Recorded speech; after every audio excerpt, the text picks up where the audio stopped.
लखनऊ के UP press club में press वार्ता के माध्यम से दी जानकारी। सनातनी मूल्यों पर ही अब होगी राजनीति। भारतीय राजनीति में हिंदुत्व का नया अध्याय। हिंदुओं के रोष से जन्मी हुई नई पार्टी। ये एक बहुत पुरानी मिलिट्री टैक्टिक्स है, ये एक फौजी टैक्टिक्स है जो आप पत्रकारों और मीडिया कर्मी से अच्छी आज के समय में कोई नहीं समझ सकता। ये एक ऑरा बनाई जाती है, एक माहौल बनाया जाता है, एक प्रोपेगेंडा और साइकोलॉजिकल वॉरफेयर के सिद्धांत राजनीति में डाले जाते हैं।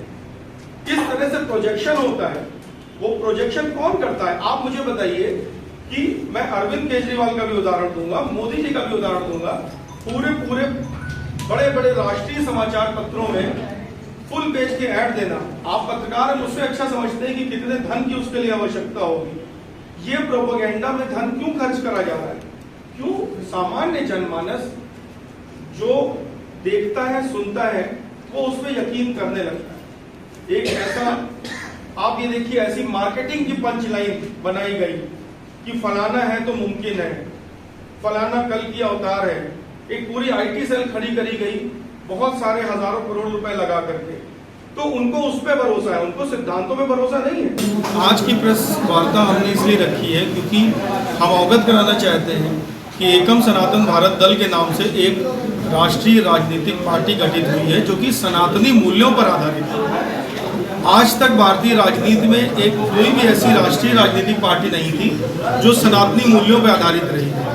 कोई गांधीवाद पे, कोई एकात्म मानववाद पे, कोई व्यक्तिवाद पे, कोई जातिवाद पर आधारित पार्टियां बनी थी। लेकिन पहली बार एकम सनातन भारत दल, जिसके अध्यक्ष श्री अंकुर शर्मा जी हैं, महासचिव श्री संदीप देव जी हैं और मैं विंग कमांडर पुष्कर द्विवेदी, उसका प्रदेश संयोजक और कार्यकारिणी, राष्ट्रीय कार्यकारिणी का सदस्य हूँ। हमने पार्टी इसलिए गठित की क्योंकि सनातनियों की आवाज़ को हर कोई दबाता है, सनातनी संस्कृति का ह्रास हो रहा है। और जिन दलों को हमने ये सोच के कि ये हिंदुत्व के लिए, सनातन के लिए कुछ करेंगे, वोट दिया था, सर माथे पे बैठाया था, सत्ता में बैठाया था, वो भी आज सिर्फ तृप्तिकरण, तुष्टिकरण और दिखावे में जुटे हुए हैं। असलियत ये है कि मंदिरों का विध्वंस हो रहा है, सनातनियों के गले कट रहे हैं, साधु सन्यासी मारे जा रहे हैं, मंदिर और मठों से लूट हो रही है और एक सामान्य सनातनी परिवार दुर्दशा और गरीबी में जी रहा है। जो वोट बैंक है, जिसको हर कोई पार्टी वोट बैंक मानती है, आप मुस्लिमों के लिए तो 300 योजनाएं चलाते हैं, आप सनातनी परिवारों के लिए कितनी योजनाएं चलाते हैं? आज मंदिरों के अंदर पुजारी जिंदा जलाए जा रहे हैं, आज हमारी बहन बेटियों से लव जिहाद हो रहा है, बलात्कार हो रहा है और उस पर एक्शन नहीं लिया जाता, उनको न्याय नहीं मिलता। साधु भरी बाजार में खड़े खड़े पीट करके मार दिए जाते हैं, जिंदा जला दिए जाते हैं। ये सिर्फ इसलिए है कि सनातनियों के पास अपनी आवाज़ नहीं थी और लोगों को, सनातनियों को लगता था कि मोदी जी का या भाजपा का कोई विकल्प ही नहीं है, हम करें क्या?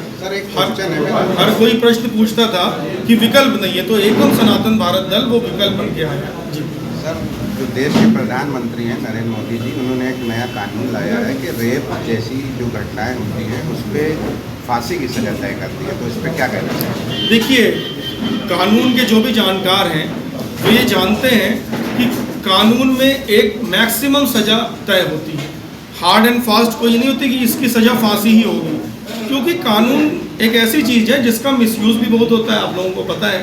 कल को आप मीडिया में पत्रकार हैं, अगर आप किसी की बात ना माने, आप मुखर होकर के अन्याय के विरुद्ध आवाज़ उठा रहे हैं, वो आपके ऊपर झूठा आरोप लगा के 2 दिन में आपको फांसी करा ले। इसलिए ऐसा कोई कानून नहीं बन सकता है जिसमें सिर्फ एक ही सजा हो। अब होता क्या है, जब कोई अपराध होता है तो पहले समय से FIR लेवल से लेकर के मुकदमा लड़ने लेवल तक सारी चीज़ें पेपर में सही से आनी चाहिए। ये पेपर में कौन करता है? ये सरकार के प्रतिनिधि करते हैं, जो कि पुलिस से शुरू होता है। अब पुलिस ही अगर FIR सही तरीके से दर्ज नहीं करेगी, पुलिस ही अगर, सरकारी वकील अगर केस को सही से रिप्रेजेंट नहीं करेगा तो न्याय कभी नहीं मिलेगा। पालघर के साधुओं केस में आप देखिए, साध्वी प्रज्ञा जी का स्वयं का उदाहरण देखिए, वो तो भाजपा की हैं और भाजपा में अच्छी पोजीशन में, लेकिन जिस व्यक्ति ने उनके हिसाब से ही, साध्वी जी के हिसाब से ही, जिस व्यक्ति ने उनको बेल्टों से मारा, वो परमवीर सिंह को भाजपा ने ही क्लीन चिट दे दी, सारे आरोपों से बरी कर दिया। तो ये क्या है? अगर आप न्याय करना नहीं चाहते, देखिए मैं हमेशा एक बात कहता हूँ कि सिस्टम अच्छे और बुरे होते हैं, ये बात सही है, लेकिन नीयत अगर किसी की अच्छी है तो कम अच्छे सिस्टम में भी वो अच्छे रिजल्ट दे सकता है। जब राम राज्य था भारत में तब राजा का शासन था और इतनी पावर थी कि किसी का भी सर हाथी के तले दबवा दें कोई चू नहीं बोल सकता था। सिस्टम उतना रोबस्ट नहीं था, लेकिन चूंकि नियत धर्म की थी तो सिस्टम कोई भी बना लीजिए, अगर नियत खराब है सत्ता की तो आप कुछ नहीं पा सकेंगे। क्या 2024 में आप लोग लोकसभा प्रत्याशी उतारेंगे? जी बिल्कुल उतारेंगे, और लोकसभा प्रत्याशी ही नहीं उतारेंगे, भारी मात्रा में हम सीटें जीतेंगे, क्योंकि हमें इतना सपोर्ट सनातनियों से मिल रहा है। हर सनातनी जिसने भाजपा को ये समझ के चुना था कि ये हिंदुओं के हित में कार्य करेंगे, आज उसको ये समझ में आ रहा है कि किस तरह ये सिर्फ एक ही एजेंडे में लगे हुए हैं। इनको नोबल चाहिए, इनको मुस्लिम कंट्रीज को खुश करना है, इनको गांधी 2.0 बनना है, या जो भी रीज़न है मुझे नहीं पता, लेकिन सनातन का नुकसान हो रहा है। और जिसको भी ये पता चल रहा है वो भले ही भाजपा RSS कहीं क्यों ना हो, वो हमारे पास आ रहा है।